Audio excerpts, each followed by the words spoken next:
Now, when I say scratch cooking, that doesn't mean that every single component of the recipe has to be homemade. And I think a wise cook always should pick their battles. Speaking of wise cooks, I've got Christie here. She's going to show us this amazing double-crust chicken pot pie. We are making a homemade pie. Right. Now, we're not using leftovers, but we are going to use one ingredient that's going to save us a lot of time, and no one will be the wiser. A frozen pot pie. Never. Never, never. So we'll start with the crust. Okay. I have half a cup of sour cream that's chilled, and I'm adding 1 large egg that I've also beaten. It's going to add some great flavor, and it makes it really easy to roll out this crust. So now that that's done, we can start with the flour. I have 2.5 cups of all-purpose flour in here, and I'm adding 1.5 teaspoons of salt. We'll just blend this for about 3 seconds just to get everything mixed together. Okay. Okay. Now I have 12 tablespoons of unsalted butter. I've cut this into 1/2-inch pieces and chilled it so it's nice and firm before we start. All right. Now I'll pulse this about 10 pulses just to get the butter broken down, so it's about pea-sized pieces. Okay. Okay, like I said, this is going to be a tender crust rather than a flaky crust, so the size of the butter doesn't matter quite as much. Now I'm just going to add half of this sour cream mixture to the mixer bowl. Now I'll pulse this about 5 times just to get everything sort of mixed together. Now I'm just going to add the rest of it.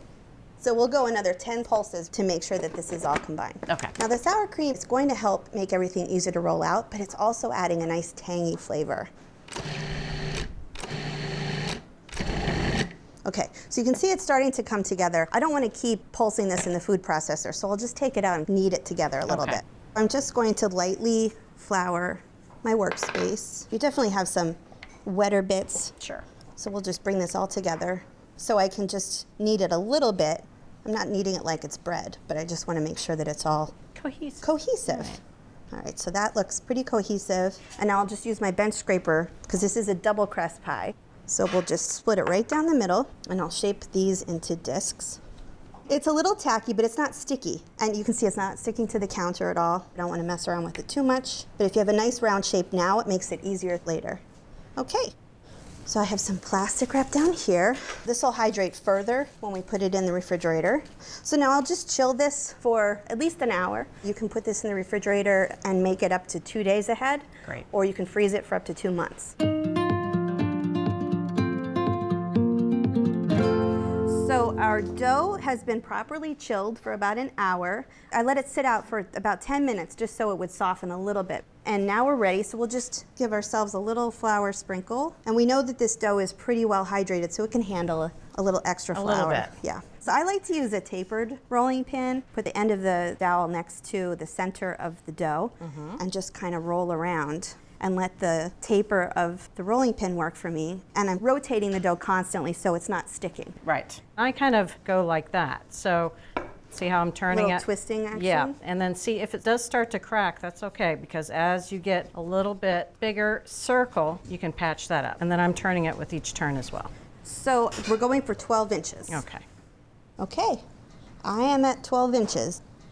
And I believe I am as well. So we need to get the pie from our work surface to the pie plate first. Okay. I think the easiest way is to use your rolling pin as a lifter, as a crane, and just gently, I'm gonna try to get it centered. Now, we don't wanna stretch this, so we'll lift and let the pie crust settle down into this 9-inch pie plate. So 12-inch circle, 9-inch pie plate, obviously we're gonna have a little overhang, and that's good. Again, not stretching at all, just make sure that it has all fallen down in so you have a nice tight corner. Yeah, if you stretch the pie dough into the pie plate, that's when they shrink back. Right. And everything we're doing here is to prevent that from happening. That's why we chilled it before, and we'll chill it again. So I'll just cover this with some plastic wrap. We'll put this on a rim baking sheet that I've already lined with some parchment paper. So we'll pop these in the refrigerator and let these chill for about 30 minutes. Okay. We have rolled these out and we've developed some gluten, so we want them to relax and get a little chilled before we fill the pie and put it in the oven.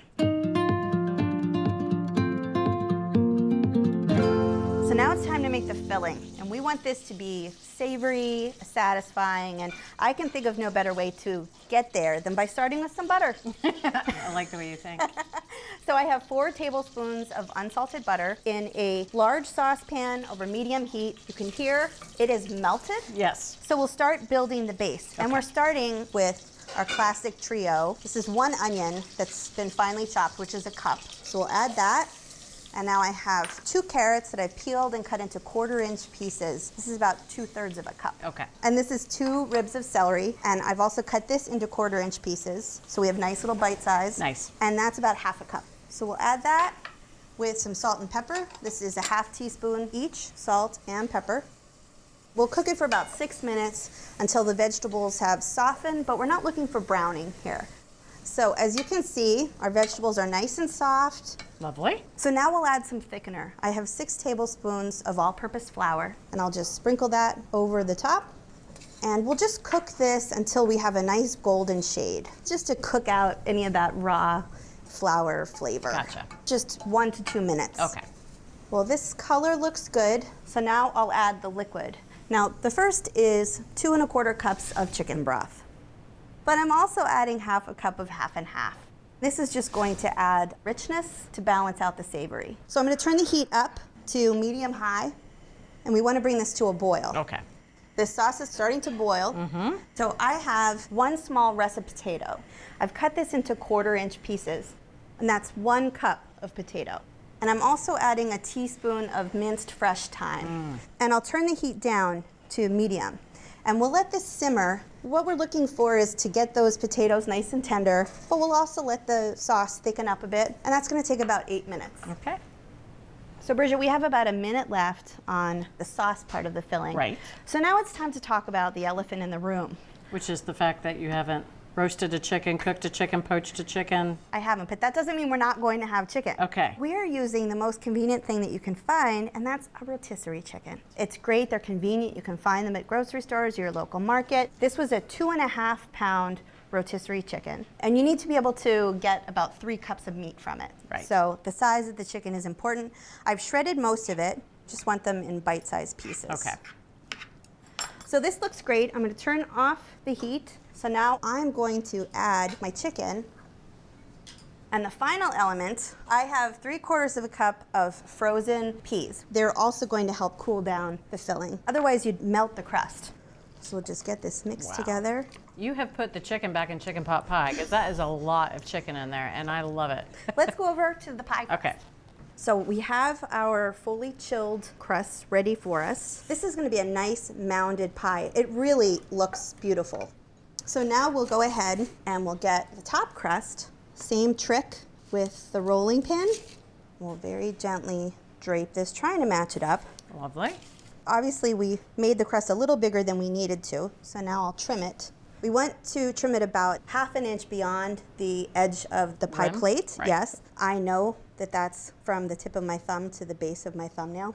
You've made a few pies. I have. Well done. Thank you. So now we'll go around and we'll just pinch the edges together to create a nice seal. We don't want any of that deliciousness escaping. And now I'll fold it under and we'll create kind of a lip. Okay, so now it's time to crimp. You can crimp however you like. I love to flute the edges.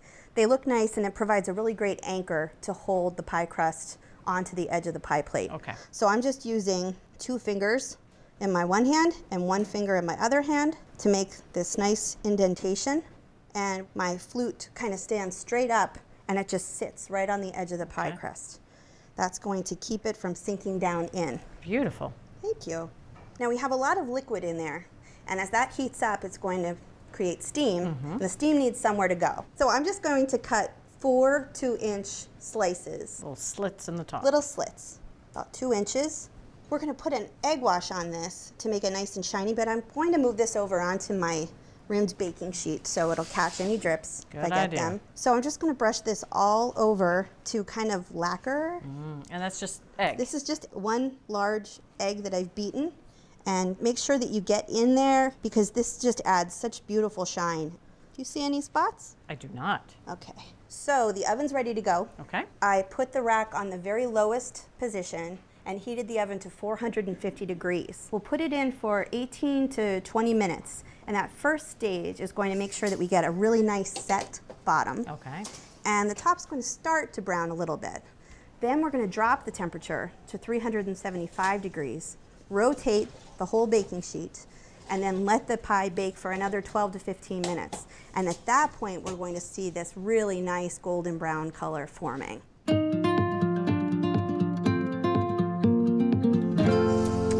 Oh my goodness. That's a pie. It is a pie indeed. I love the color. Notice the sheen that we got from the egg wash. Now, we want it to stay looking fantastic. The only other way to get that without waiting is to have to add a lot of extra flour. So we have to wait. We're going to wait 45 minutes. It'll be worth it. 5, 4, 3, 2, 1. That's 45. Now it's time to slice into it. I'm really going to appreciate it. Okay, and I kind of like the slits that we cut sort of create a little roadmap for our pie slices. Tracing. Yes. Oh my goodness. It pleases you. It pleases me. All right, I do want to try the bottom crust especially because a double-crusted pot pie with a bottom crust that's not soggy is a very rare thing. That is cooked through, absolutely.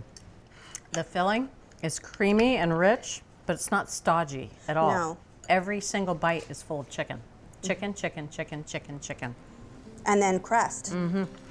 Melts in your mouth. Thanks, Christy. This amazing chicken pie, it starts with an easy to roll out dough. Cut butter into flour, then add a sour cream and egg mixture in 2 stages. Divide the dough in 2, refrigerate and roll out, and then fit 1 dough round into a pie plate. The filling base starts with sauteed aromatics, flour, broth, and half, plus a little potato. Stir in shredded rotisserie chicken, top with the second dough round, and bake. Let cool for an agonizing 45 minutes and then serve. So from Cook's Country, the can it be done? Yes, it can. It's the amazing double-crust chicken pot pie. Thanks, Christy. My pleasure. Thanks for watching Cook's Country from America's Test Kitchen. So what'd you think? Leave a comment and let us know which recipes you're excited to make, or just say hi. Now you can find links to today's recipes and reviews in the video description. And don't forget to subscribe to our channel. See you later. Alligator.